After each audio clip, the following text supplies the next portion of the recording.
All right, tell us who you are. Logan Monts, city manager in the Portland. All right, tell us your Sherwin story. Well, I started as a part-timer at 17 years old, so I've been around quite a while. One of my wrestling coaches was a sales rep out of the store in Bozeman, Montana, where I grew up, and he would always try to recruit out of the room.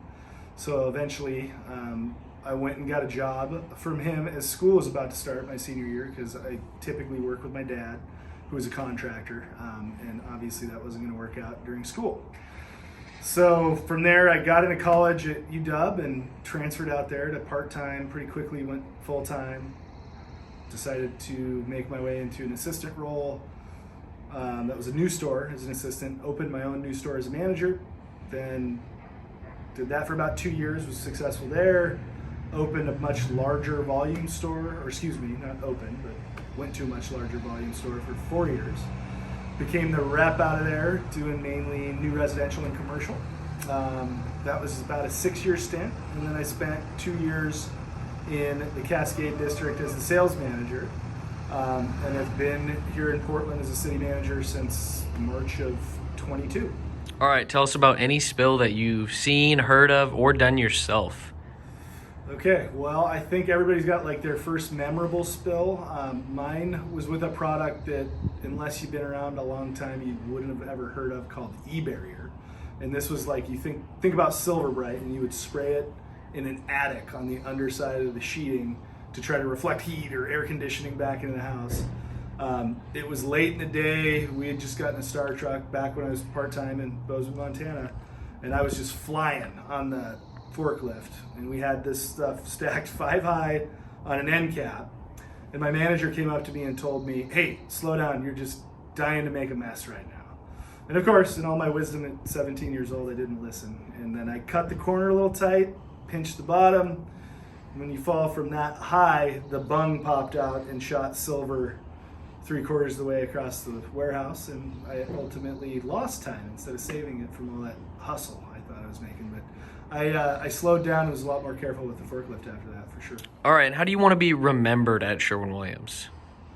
Well, if I think I had to pick something, this one's kind of fresh in my memory. You think about people that I've met that have made an impact. I was just at a retirement party recently for a guy that was a mentor for me for most of my career. And the one thing I stood up and said, just because it hadn't really been pointed out, was just how much he cared, right?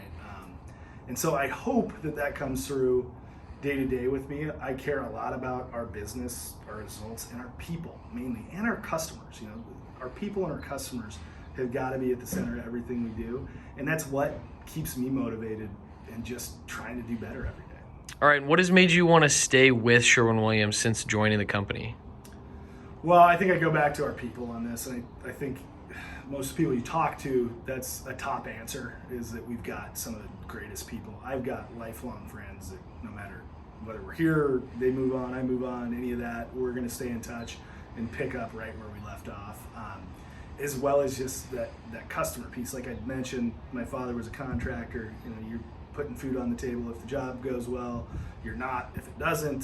So that passion I've got to make sure that we're winning by creating wins for our customers is really why I love this job so much, is you get to make an impact both internally and externally. All right, let's hear some of your interests outside of work.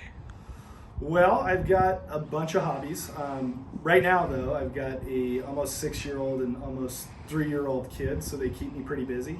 So anything like family time related. The oldest is in flag football that just started up this last weekend, so spending a little more time getting them into some of those activities.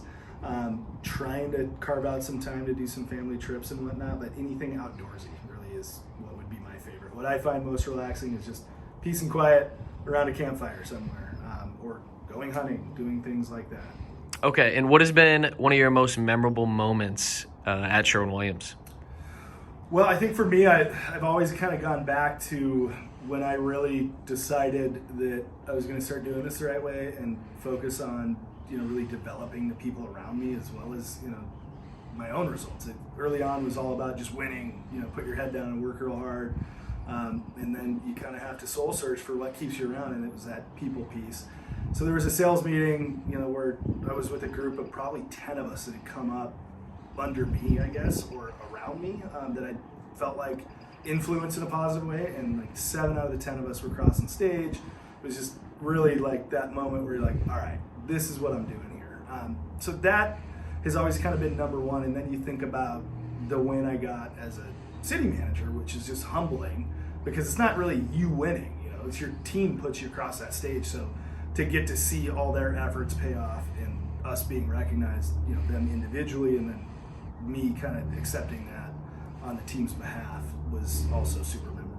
Okay, and who would you say has been a mentor to you at Sherwin-Williams, and what have they done to impact you the most?